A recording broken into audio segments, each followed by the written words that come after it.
Give time to our family. After 21 years of marriage, my wife wanted me to take another woman out to dinner and a movie.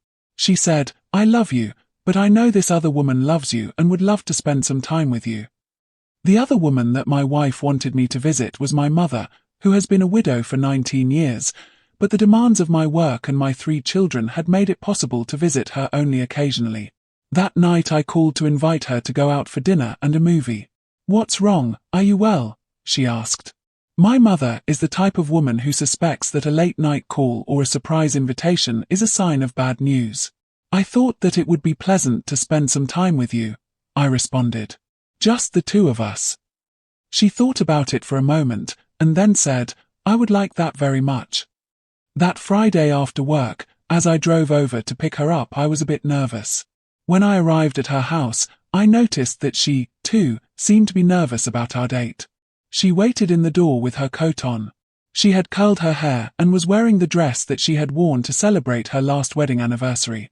She smiled from a face that was as radiant as an angel's. "I told my friends that I was going to go out with my son, and they were impressed," she said, as she got into the car.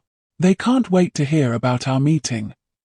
We went to a restaurant that, although not elegant, was very nice and cozy. My mother took my arm as if she were the first lady. After we sat down, I had to read the menu. Her eyes could only read large print.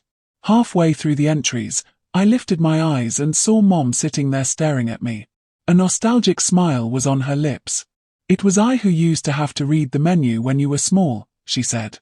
"Then it's time that you relax and let me return the favor," I responded. During the dinner, we had an agreeable conversation. Nothing extraordinary, but catching up on recent events of each other's life. We talked so much that we missed the movie. As we arrived at her house later, she said, "I'll go out with you again, but only if you let me invite you." I agreed. "How was your dinner date?" asked my wife when I got home. "Very nice. Much more so than I could have imagined," I answered. A few days later, my mother died of a massive heart attack. It happened so suddenly that I didn't have a chance to do anything for her.